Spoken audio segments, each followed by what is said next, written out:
हमारे समाज में सुख समृद्धि ऐश्वर्य की प्राप्ति को बहुत तवज्जो दिया गया है। अगर समाज में ये किसी भी तबके को प्राप्त है, इसका मतलब वो सबसे ज़्यादा सुखी है, और अगर ये तीनों चीज़ नहीं है तो वो दुखी है।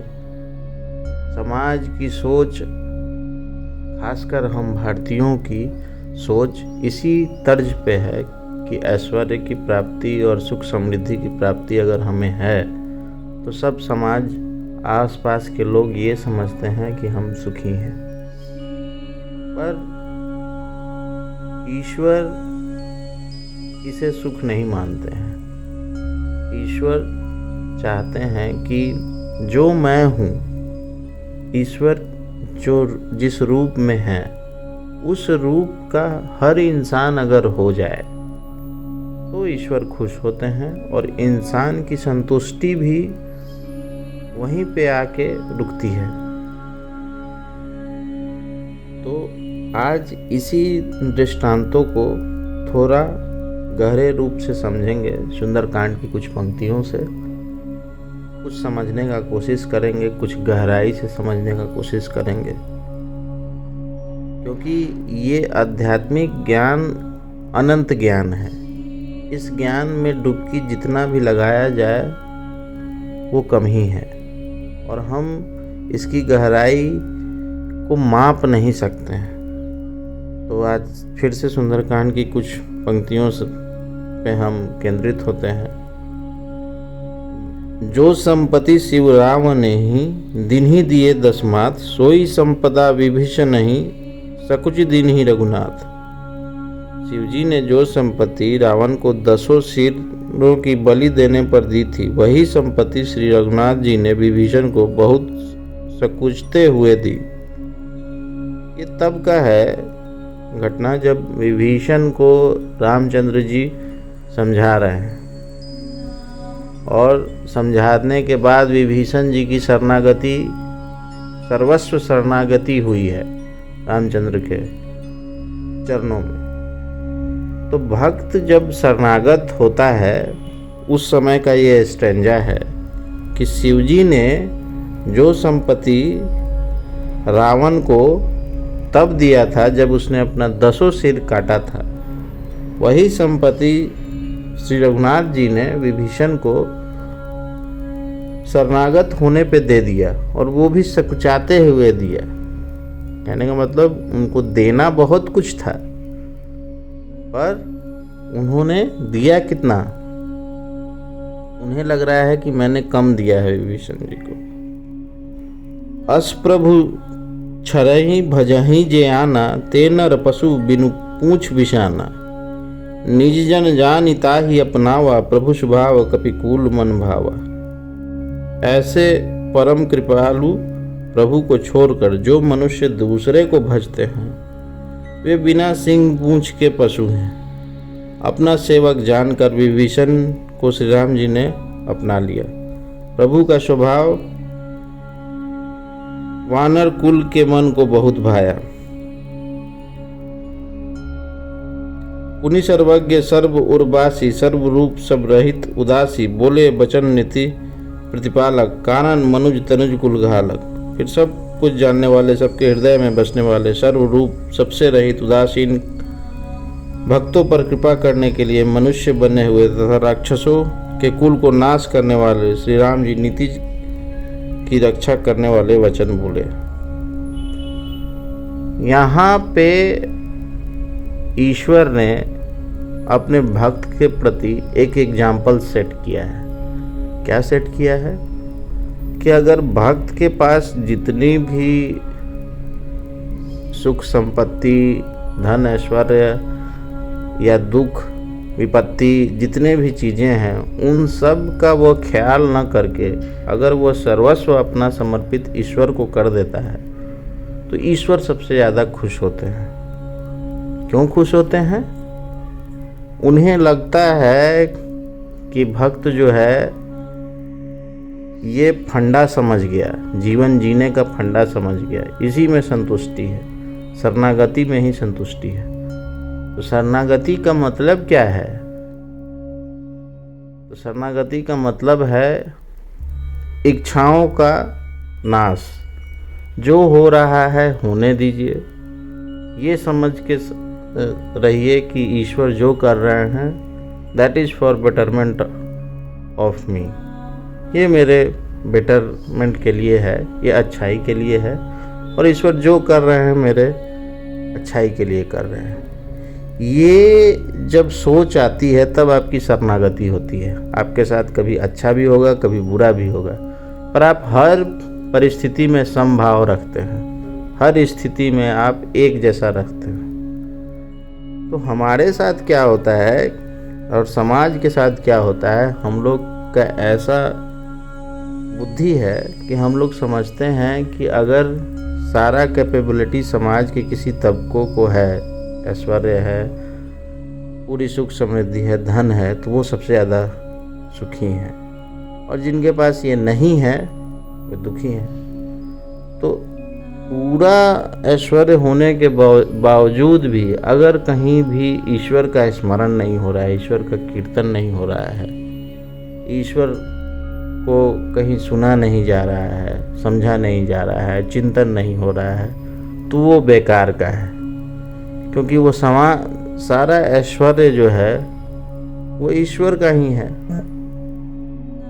और जहाँ विपत्ति बहुत तरीके की विपत्ति है, लेकिन नाम जाप या नाम कीर्तन या ईश्वर का स्मरण, ईश्वर का चिंतन, भजन, पूजा, मंत्र जाप अगर छूट नहीं रहा है तो वहाँ से ज़्यादा खुशी कहीं नहीं है। तो यही बताया है कि विभीषण ने जब शरणागति की तो सकुचाते हुए रामचंद्र जी ने उन्हें लंका दे दिया। उनको देना चाहते थे कि वो समस्त ब्रह्मांड ही दे दे, क्योंकि उसने शरणागति कर दी, पर उन्होंने दिया कितना? तो लंका। तो यही मीनिंग है कि हमारे जीवन में अगर कुछ भी होता है, अगर कोई भी आदमी अपने आप को ईश्वर के प्रति समर्पित कर देता है तो वो सब प्राप्त कर लेता है जो उसे चाहिए। तो रावण जैसे लोग इस कलयुग में बहुत हैं, जो लोग सोचते हैं कि they are doing everything, they are having all sort of happiness, मतलब वो ऐश्वर्य चाहते हैं कि ऐश्वर्य पे सिर्फ मेरा ही हक है, वो अपना हक निभाना चाहते हैं, बट उस ऐश्वर्य पे हक उनका नहीं होता है। तो वो उन जैसे लोगों को अपने सोच को बदलने की ज़रूरत है। क्यों? क्योंकि वो सारी भी चीज़ें जो भी आप देख रहे हैं वो ईश्वर की हैं, और आप अगर उस चीज़ से घमंड में हैं कि हम बहुत ये हो गए हैं, हम ऐश्वर्यवान हो गए हैं, हम धनवान हो गए हैं, हमारे पास सब चीज़ है, तो ये किसी काम की नहीं है। सबसे बड़ा धन ईश्वर का धन है। आप अपने आप को ईश्वर जैसा प्रत्येक दिन बनाने का कोशिश कर रहे हैं तो आपके लिए फिर कोई सा भी चीज़ जो है वो पर्याप्त है। ईश्वर का सारा दिया हुआ पर्याप्त है, आप उसमें संतुष्ट हैं। तो इसी बात को समझने के लिए इतनी गहराई से रामचंद्र जी ने विभीषण को बताया है कि मैं तो देना तुम्हें सर्वस्व जगत चाहता था, लेकिन मैं सकुचा के तुम्हें लंका ही दे रहा हूँ। लंका भी संपन्न जगह थी, वह सोने की खान थी, वो उन्होंने उनको दे दिया।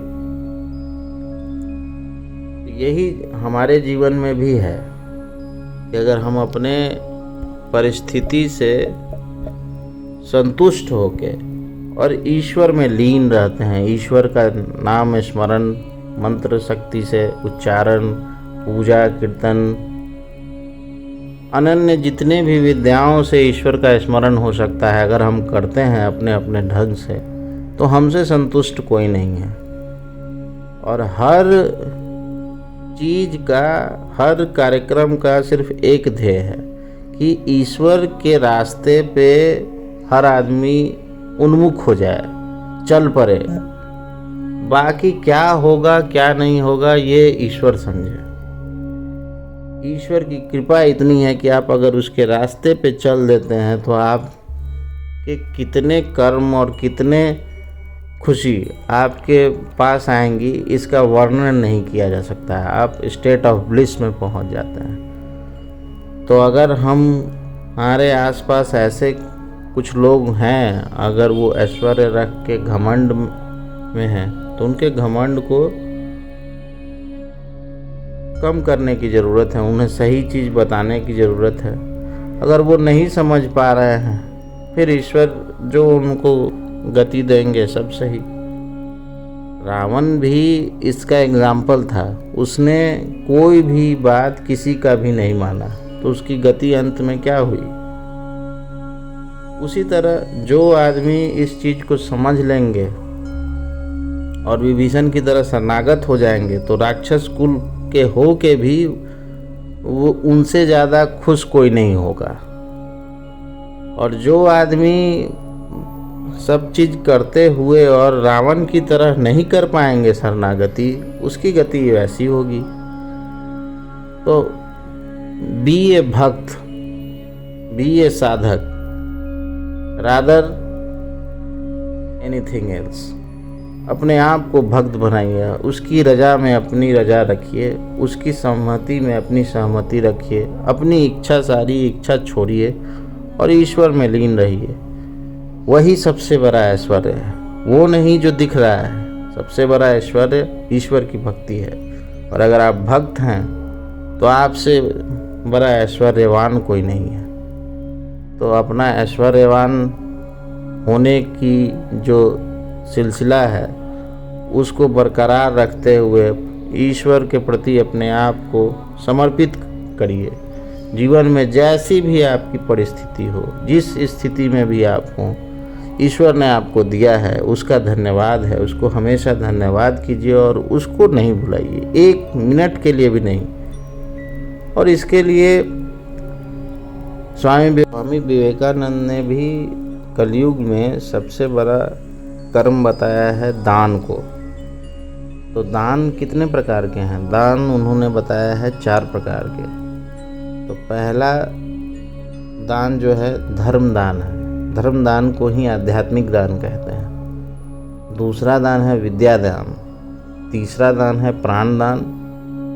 और चौथा दान है धन दान, वस्तु दान। तो सबसे निम्न कोटि का जो दान होता है वो धन दान होता है या वस्तु दान होता है। अगर हम किसी को हेल्प करते हैं तो सबसे निम्न कोटि का दान वो है। उससे बड़ा है किसी को प्राण दान दे रहे हैं। अगर किसी का जीवन मृत्यु हम